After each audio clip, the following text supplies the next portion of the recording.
Sa ngalan ng Ama, ng Anak at ng Espiritu Santo, Amen. sumainyo ang Panginoon. At sumaiyo rin. Mga kapatid, sa araw na ito ating pinagdiriwang ang kapistahan ni Apostol Santo Tomas. Napakasama ng pag-aalaala natin kay Santo Tomas kasi mas kilala natin siya bilang ang nagdudang Tomas. He is known as the doubting Tomas. Pero hindi naman kasalanan ang pagdududa.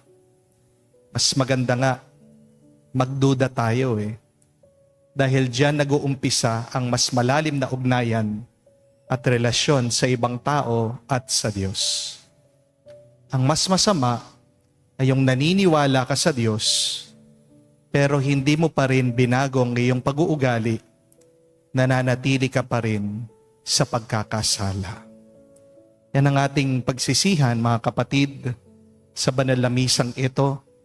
Aminin natin ang mga pagkakataon na kung saan tayo'y nagdasal, pero hindi tayo nagpakabanal. Tayo'y nagsimba, pero hindi tayo nagmahal. Tayo'y nagpuri sa Diyos, pero hindi tayo nakiwangis sa Kanyang pag-uugali. Sa pagkakataon na kung saan nanatili tayo sa pagkakasala, sa mga pagkakataon na hindi tayo natiling tapat sa Diyos. Kahit na palagi natin sinasabi tayo naniniwala, tayo magpakumbaba, hilingin natin muli ang awa at pagpapatawad ng Diyos. Inaamin ko Sa makapangyarihang Diyos at sa inyo mga kapatid, na lubha kong nagkasala sa isip, sa salita, sa gawa, at sa aking pagkukulang. Kaya'y sinasamo ko sa mahal na Birhen Maria, sa lahat ng mga anghel at mga banal, at sa inyo mga kapatid, na ako'y ipanalangin sa Panginoong ating Diyos. Kaawaan tayo na makapangyarihang Diyos, patawarin tayo sa ating mga kasalanan, patnubayan tayo sa buhay na walang hanggan. Amen. Panginoon, kaawaan mo kami. Panginoon, kaawaan mo kami. Kristo, kaawaan mo kami. Kristo, kaawaan mo kami. Panginoon, kaawaan mo kami. Panginoon, kaawaan mo kami. Gloria in excelsis Deo.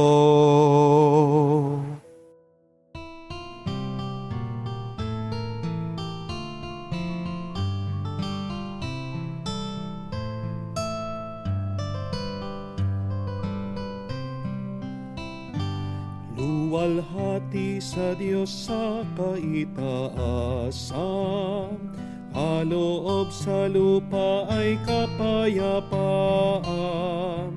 Pinupuri ka at ipinangdarangal, sinasamba ka dahil sa dakila mong kalwalhatian. Panginoon naming Diyos, Hari ng langit, Amang makapangyarihan, Panginoong Jesucristo, bugtong na anak ng Diyos, Kordero ng Ama. Ikaw na nag-aalis ng mga kasalanan ng sanlibutan. Tanggapin mo ang aming kahilingan, ikaw na naluluklok sa kanan ng Ama. Maawa ka sa amin, ikaw lamang ang banal, Panginoong Jesucristo, kasama ng Espiritu, sa luwalhati ng Ama. Amen, amen, amen, amen.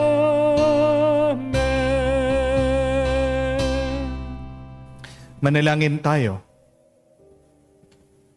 Ama naming makapangyarihan, loobin mong aming maipagdiwang ang kapistahan ni Apostol Santo Tomas upang matularan namin siya sa pagdalangin na kami magkamit ng buhay sa ngalan ng kanyang kinikilalang Panginoon, na si Jesucristo kasama mo at ng Espiritu Santo, magpa sa walang hanggan. Amen.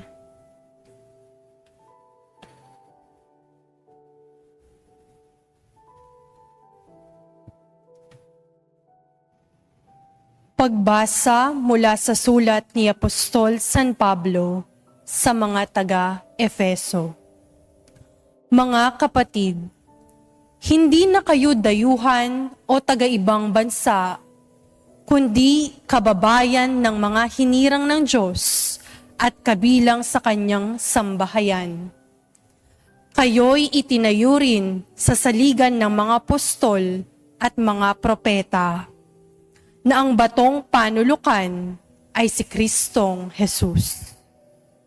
At sa pamamagitan niya, nagkakaugnay-ugnay ang bawat bahagi ng gusali at nagiging isang templong banal. Dahil din sa inyong pakikipag-isa sa Kanya, kayo may kasama nilang naging bahagi ng tahanan ng Diyos sa pamamagitan ng Espiritu. Ang salita ng Diyos. Salamat sa Diyos. Humayot dalhin sa tanan, mabuting balitang aral. Umayot dalhin sa tanan, mabuting balitang aral. Purihin ang Panginoon. Dapat na purihin ng lahat ng bansa. Siya ay purihin ng lahat ng tao sa balat ng lupa. Umayot dalhin sa tanan, mabuting balitang aral. Pagkat ang pag-ibig na ukol sa ati, dakila at wagas, at ang katapatan niya'y walang wakas. Umayot dalhin sa tanan, mabuting balitang aral.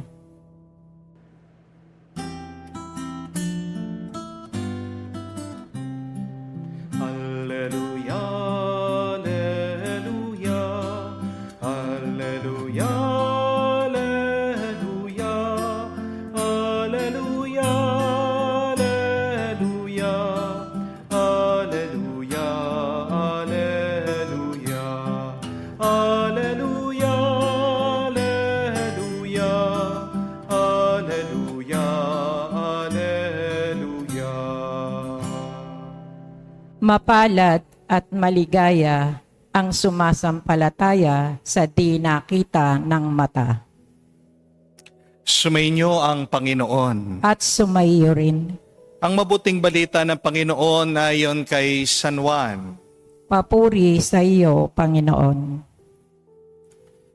Si Tomas na tinaguriang kambal, isa sa 12 ay hindi nila kasama nang dumating si Jesus. Kaya't sinabi sa kanya ng ibang alagad, nakita namin ang Panginoon. Sumagot si Tomas, hindi ako naniniwala hanggat di ko nakikita ang butas ng mga pako sa kanya mga kamay at naisusuot dito ang aking daliri at hanggat hindi ko naipapasok ang aking kamay sa kanyang tagiliran. Magkalipas ang 8 araw, muling nagkatipon sa loob ng bahay ang mga alagad. Kasama nila si Tomas. Nakapinid ang mga pintuan, ngunit pumasok si Jesus at tumayo sa gitna nila. Sinabi niya, sumainyo ang kapayapaan. Saka sinabi kay Tomas, tingnan mo ang aking mga kamay at ilapit dito ang iyong daliri. Ipasok mo ang iyong kamay sa aking tagiliran. Huwag ka na mag-alinlangan. Maniwala ka na. Sumagot si Tomas, Panginoon ko at Diyos ko. Sinabi sa kanya ni Jesus, naniniwala ka na ba? Sapagkat nakita mo ako? Mapapalad ang mga naniniwala kahit hindi nila ako nakita. Mga kapatid, ang mabuting balita ng ating Panginoon. Pinupuri ka namin, Panginoong Jesucristo. Magandang araw po muli sa inyong lahat. Magandang araw po, Father. Gusto ko pong isipin nyo ito. Halimbawa, meron po kayong sugat sa inyong kamay. Sipin nyo, sugat nyo ito.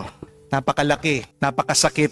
At minsan kahit na anong gawin mo, dyan sa sugat na yan, ay hindi gumagaling. Ano po ang gagawin nyo kapag meron kayong sugat na lumalala o gumagrabe? Hindi po ba sigurado pupunta po kayo sa doktor? Ano po ang gagawin ng doktor? Check up niya, papatest niya, bibigyan kayo ng gamot kung kailangan na tatahiin, at pagkatapos lalagyan po ng band-aid o kaya ng benda, ng gauze. Pero ang tanong ko po sa inyo, ito, sino po talagang nagpapagaling sa inyo? Yung po bang doktor? Di po ba hindi? Ang katawan mo ang magpapagaling sa iyo. Amen? Ang katawan mo talaga ang maghihilom sa iyo. Tulong lang talaga ang doktor para gumaling ka. Amen? Gumagawa lang ng paraan ang doktor para mapabilis yung pagpapabuti mo. Amen? At kamukha po ng lahat ng bagay, ang pagpapagaling at pagpapabuti ay hindi pwedeng madaliin. Healing is a process. Kailangan ng pagpapagaling ng oras at ng panahon. Kaya nga, kahit na hindi tayo ang may kasalanan, bakit tayo ay nasaktan, tungkulin pa rin natin na pagalingin ang ating sarili. Understand that, my dear friends, that even if it is not your fault why you got hurt in the first place, it is your responsibility to heal yourself. Pwede mong sisihin ang ibang tao, ang mundo, kung bakit ka nasaktan. Pero bandang huli, responsable ka pa rin sa iyong kagalingan, sa iyong kalusugan. Amen? Ito po marahil ang dahilan bakit si Santo Tomas hindi kasama ng ibang alagad doon sa loob ng kwarto pagkatapos mamatay ng ating Panginoong Heso Kristo. Nasa labas daw po si Santo Tomas. Bakit? Kasi yun yung paraan niya para pagalingin niya ang sugat ng kanyang puso. Kung ang paraan ng mga apostol para matanggap nila ang kamatayan ng kanilang Panginoon ay sa pamamagitan ng pagkukulong, pag-iiyak, pagmumukmok, iba po ang paraan ni Santo Tomas. Siya ay lumabas, siya ay naglakad-lakad. Ito po yung paraan niya para matanggap niya, para mawala yung lungkot sa puso niya. Di po ba, may iba-iba po tayo ng paraan para tanggapin natin yung mga masasamang nangyayari sa atin. We have different ways of coping with our pains, hurts, and disappointments in life. Merong mga iba, nananahimik na lang.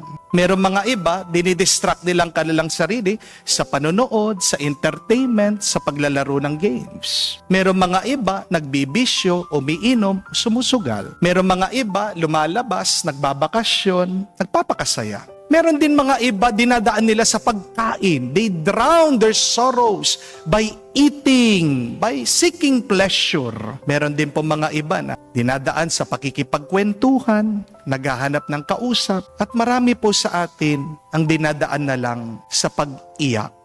At kahit na anong gawin natin, kapatid, hindi talaga natin maitatago yung nararamdaman natin. Amen? Lalabas at lalabas yung ating pagod, ating inis, ating pagkabigo sa ating pananalita, sa ating pag-uugali, sa ating ginagawa. Kaya nga, hindi po natin masisisi bakit nagduda si Santo Tomas sa Panginoon. Lumabas yung nararamdaman niya sa kanyang kalooban sa pamamagitan ng kanyang pagdududa. At naiintindihan po ito ng Panginoon. Nauunawaan siya ni Jesus. Lumabas lang talaga yung sugat ng puso ni Santo Tomas sa pamamagitan ng kanyang pagdududa kay Jesus.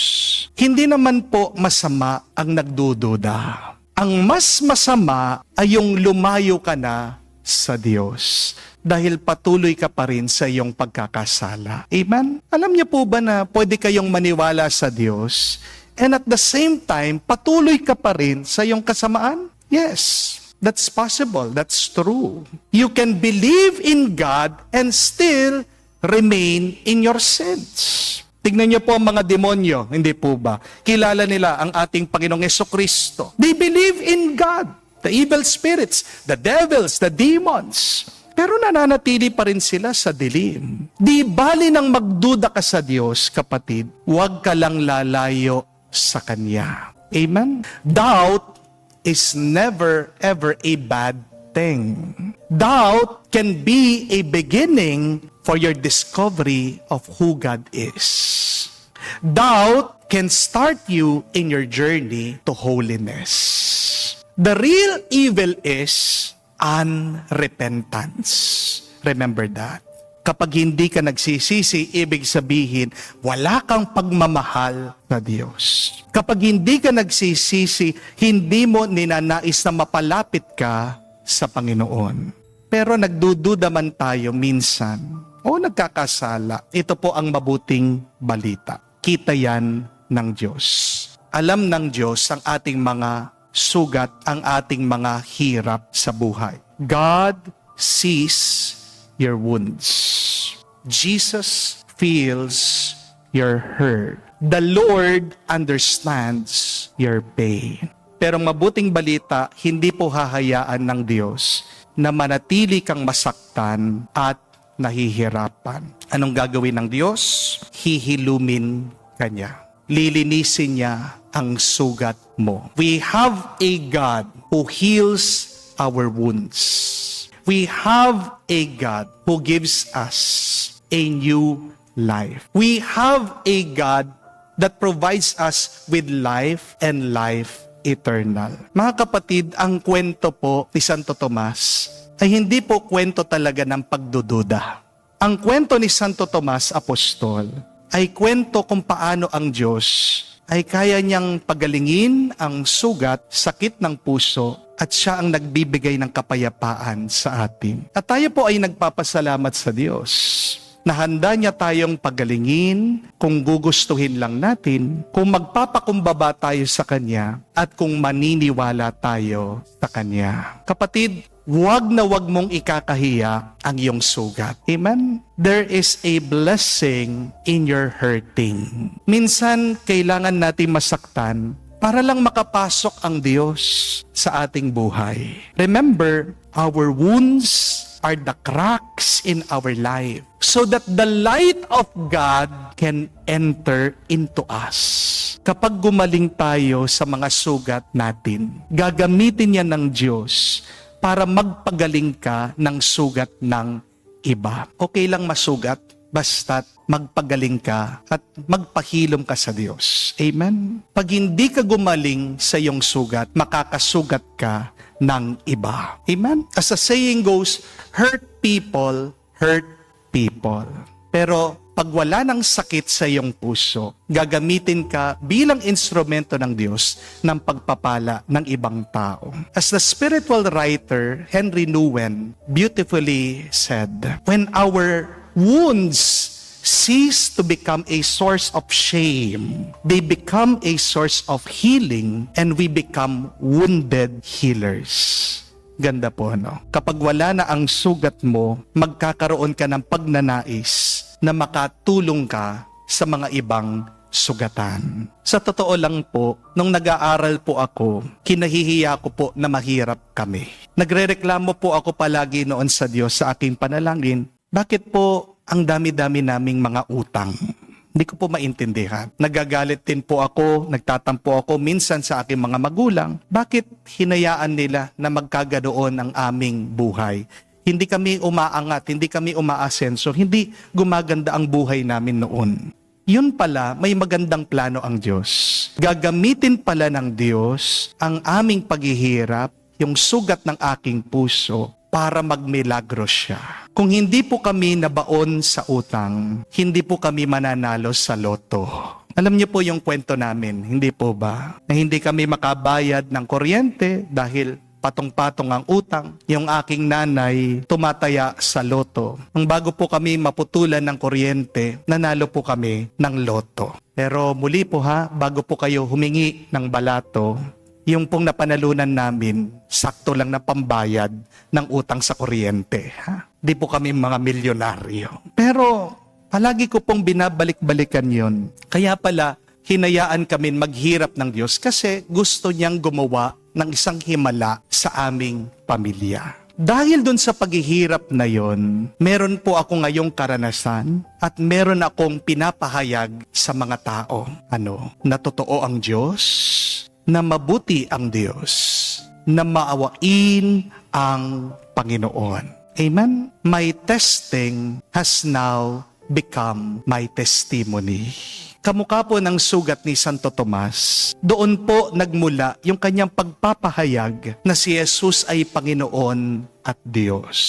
Kahit na nagduda si Santo Tomas, isipin niyo po sa lahat ng mga apostol ng Panginoon, siya lang ang nagsabi noon unang-una na si Kristo ay Panginoon at Diyos. Even if St. Thomas doubted, at the end he was the first to proclaim that Jesus was Lord and God. Kaya nga po mga kapatid, kung magpapakumbaba tayo, kung lalapit tayo muli sa Diyos, ang iyong mga sugat ay magiging sigaw ng pagpupuri at pasasalamat sa Kanya. Amen? Dalawa lang naman po ang pwede nating piliin kapag tayo ay nasusugat at nasasaktan sa buhay. Una, pwede mong piliin na manatiling sugatan. Pero pangalawa, pwede mong piliin na gumaling at magpakabuti. What do you choose? When you are in your pain, when you're hurt, you either choose to remain wounded or you choose to be healed, to become better. Dasal at dalangin ko po, mga kapatid, piliin niyo po ang gumaling sa sugat ng inyong mga puso. Pwede naman, maaari naman, posible naman, kung maniniwala ka at kung mananalig ka sa Diyos. Amen? Ang mabuting balita, huwag niyo pong kakalimutan. Kahit na bumagsak ka, makakatayo ka pa rin. Kahit na nasaktan ka, gagaling ka pa rin. Kahit na nasugatan ka, bubuti ka pa rin sa tulong ng grasya ng Diyos. Kaya magpatulong din po tayo, naway sa dasal ni Santo Tomas Apostol, ang ating mga pagdududa, kung man tayo ay nasasaktan, man tayo ay nabigo, hindi sana maging hadlang yan para ipahayag natin kamukha niya na si Kristo ay Panginoon at Diyos. Sabihin natin, dasalin, Santo Tomas, ipanalangin mo kami, gabayan mo kami, tulungan mo kami, ngayon at magpakailanman. Amen. Tumayo po tayo. Taglay ang pananampalataya ni Kristong muling nabuhay na mga sugat ang tanda ng kanyang tagumpay. Ilapit natin ang ating mga kahilingan sa Ama ng habag. Ating sabihin, Panginoon, dinggin mo kami. Panginoon, dinggin mo kami. Bilang isang simbahan, naway hindi tayo pagkulang sa pagpapahayag ng ating pananampalataya sa mga taong hindi sumasampalataya.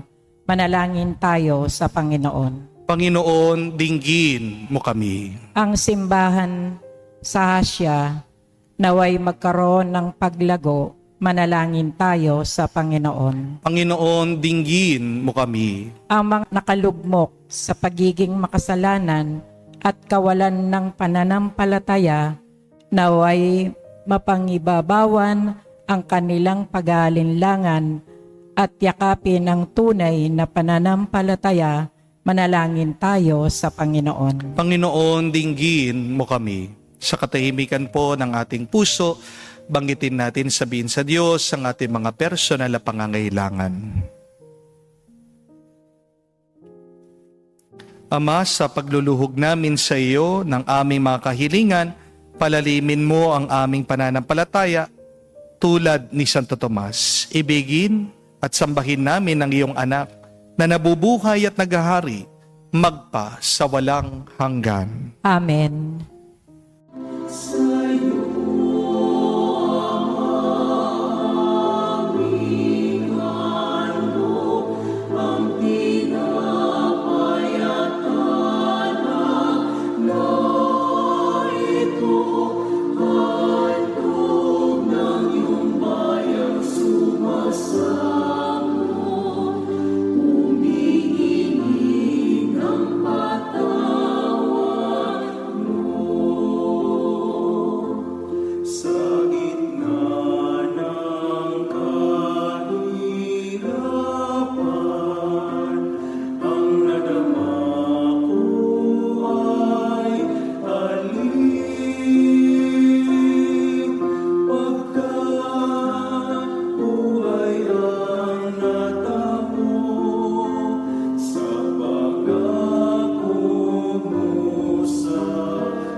Panalangin kayo mga kapatid, para ng ating mga paghahain ay kalugdan ng Diyos, amang makapangyarihan. Tanggapin nawa ng Panginoon itong paghahain sa iyong mga kamay, sa kapurihan niya at karangalan, sa ating kapakinabangan at sa buong sambayanan niyang banal. Ama naming lumikha, inihahain namin ng aming paglilingkod. Kalakip ang dalangin taguyod mo ang iyong mga kaloob sa amin. Ngayon kami nagpapasalamat sa iyo. Kaisa ng pagpupuri ni Apostol Santo Tomas, sa pamamagitan ni Jesucristo kasama ng Espiritu Santo, magpa sa walang hanggan. Amen. Sumainyo ang Panginoon. At sumayo rin. Itaas sa Diyos sa inyong mga puso at diwa. Itinaas na namin sa Panginoon. Pasalamatan natin ang Panginoong ating Diyos. Marapat na siya ay pasalamatan. Ama naming makapangyarihan, tunay nga marapat ikaw ang aming pasalamatan. Ikaw ang pastol na laging pumapatnubay sa mga kabilang sa nililingap mong kawan. Ito ang ginanap na pananagutan ng giliw mong anak at pastol ng tanan. Ang mga apostol ay kanyang mga katuwang sa pagiging pastol na patnubay ng sambayanan. Kaya kaisa na mga anghel nagsisiawit ng papuri sa iyo nang walang humpay sa kalangitan. Kami nagbubunyi sa iyong kadakilaan.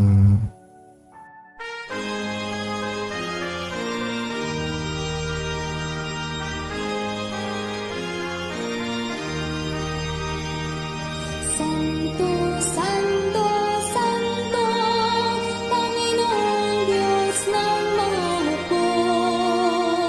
Napupuno ang langit at lupa ng kadakilaan mo. Hosana sa kaitasan, pinagpalang na paririto sa ngalan ng Panginoon. Hosana sa kaitasan, Hosana sa kaitasan.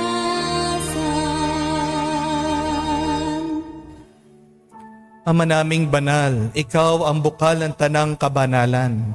Kaya't sa pamagitan ng iyong Espiritu, gawin mong banal ang mga kaloob na ito, upang para sa amin maging katawan at dugo ng aming Panginoong Jesucristo.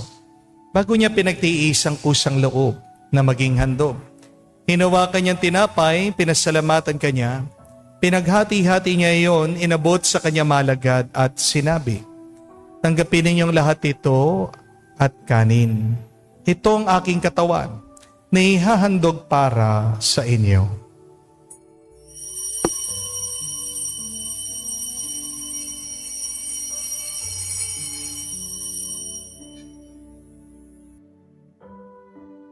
Gayon din naman ang matapos ang hapunan, hinawakan niyang kalis. Muli kanya pinasalamatan. Inabot niyang kalis sa kanya malagad at sinabi, tanggapin ninyong lahat ito at inumin. Ito ang kalis ng aking dugo, ng bago at walang hanggan tipan.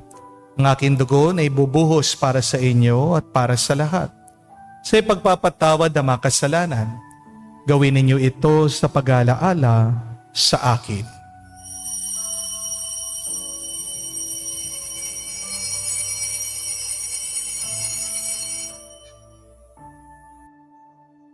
Ang misteryo ng pananampalataya.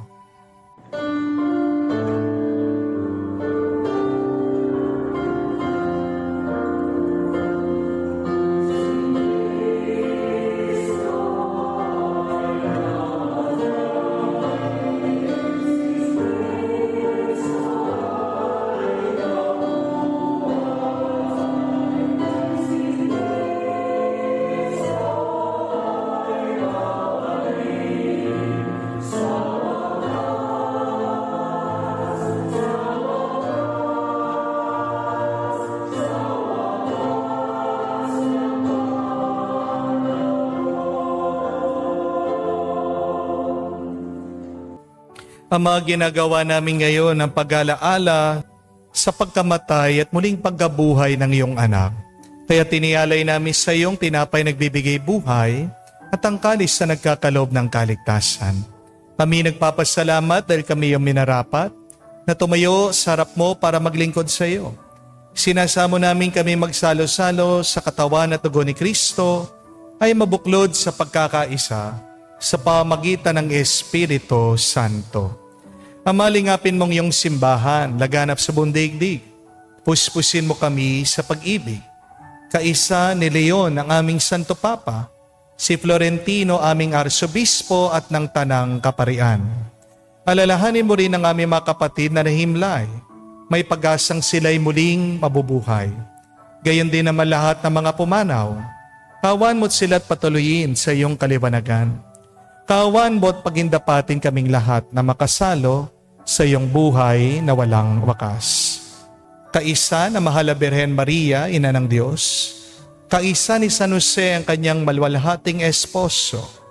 Kaisa ng mga apostol, si Santo Tomas, at ng lahat ng mga banal na namuhay dito sa daigdig, nakalugod-lugod sa iyo. May pagdiwang nawa namin ang pagpupuri sa ikararangal mo sa pamagitan ng iyong anak aming Panginoong Heso Kristo. Sa pamamagitan ni Kristo, kasama niya at sa Kanya, ang lahat ng parangal at papuri ay sa iyo, Diyos Ama, makapangyarihan, kasama na Espiritu Santo, magpasawalang hanggan. Amen, amen. Amen. Sa nakakagaling na utos sa turo ni Jesus sa Panginoon natin na Diyos, ipahayag natin ang lakas, loob.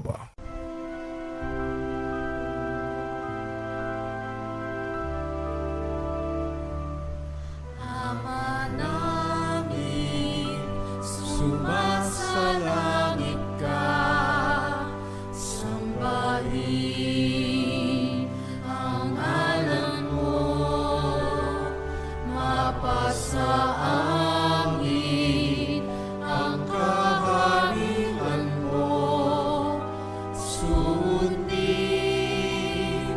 ang loob mo dito sa lupa, para lang sa langit.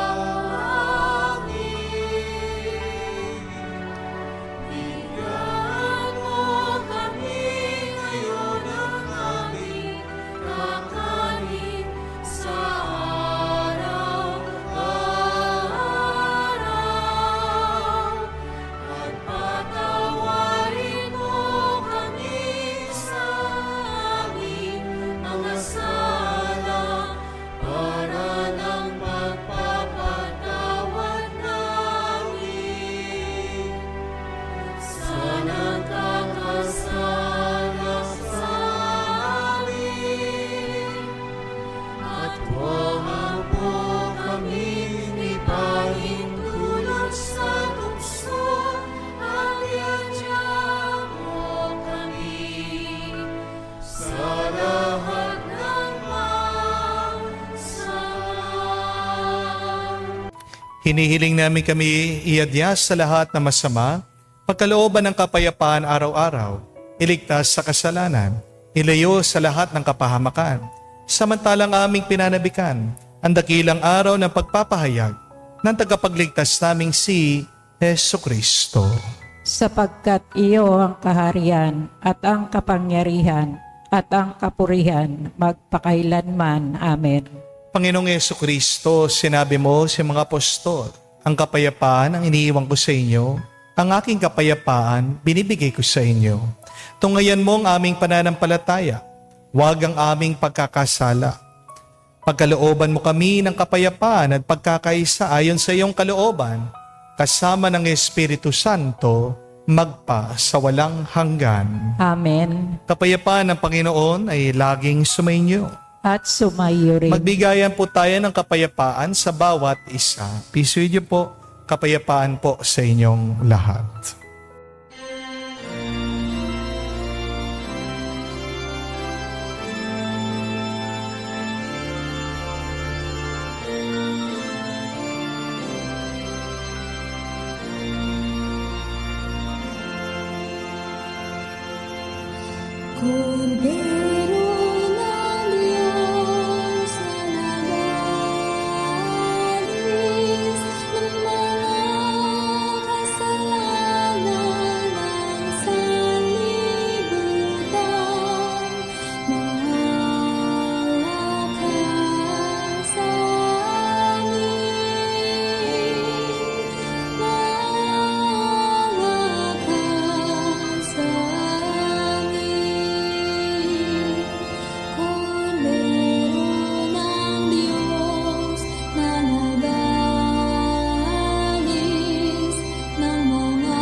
Mga kapatid, naririto ang ating Panginoong Yesukristo, ang Kordero ng Diyos.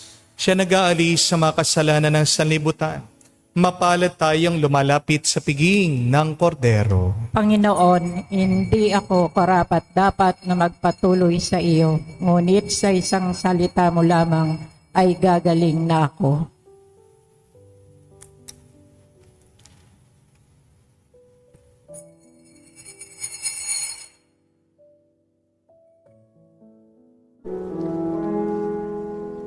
Make me a servant, humble and meek. Lord, let me lift up those who are weak, and make the prayer of my heart always be.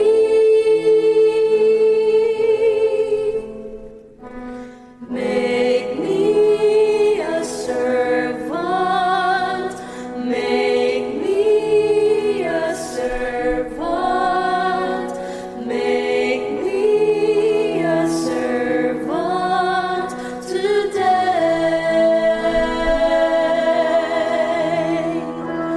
Make me a servant, humble and weak. Lord, let me lift up those who are weak, and make the prayer of my heart always be.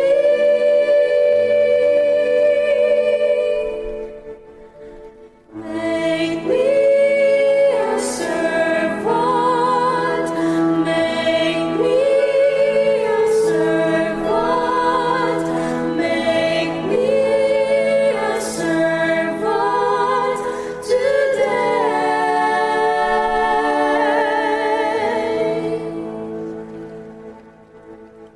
Manalangin tayo. Ama naming mapagmahal, ngayon kami nagsalo sa katawan ng bugtong na anak mo. Mapanaligan nawa namin siya, kaisa ni Apostol Santo Tomas. Mahipahiyag nawa namin siya'y Panginoon at Diyos sa pamumuhay namin at tapat na paglilingkod. Sa pamamagitan niya kasama ng Espiritu Santo, magpa sa walang hanggan. Amen. Bakit tayo hinahayaan na masugat at mabigo ng Diyos?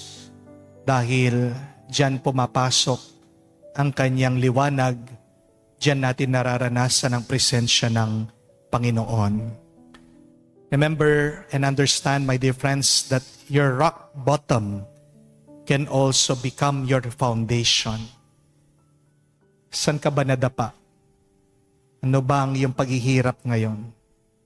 Nandyan din ang Diyos, si Jesus, kasama mo. Kamukha sana ni Santo Tomas, kapatid, manalig ka din sa Kanya. Okay lang kung ikaw ay nagdududa, dadalawang isip, may mga agam-agam. Basta't magpatuloy ka lang. At sana maipahayag mo din kamukha ni Santo Tomas, Apostol, na si Jesus ay Panginoon at Diyos. Kung man ikaw ay nabibigatan, talaga nasasaktan, let this be your beautiful prayer to comfort you, to console you, to strengthen you today. Repeatedly say, my Lord and my God. My Lord and my God. My Lord and my God. Dahil si Jesus ang ating Panginoon at Diyos, siya lang ang maghihilom sa atin, siya lang magpapagaling sa atin, siya ang tutulong sa atin at siya ang tanging makakapagbigay sa atin ng kapayapaan. Sumainyo ang Panginoon. At sumayo rin. At kayo'y basbasan ng Diyos makapangyarihan sa lahat, sa ngalan ng Ama, ng Anak, ng Espiritu Santo. Amen. Ang ating misa ay natapos na. Humayo kayo sa kapayapaan ni Kristo. Salamat sa Diyos.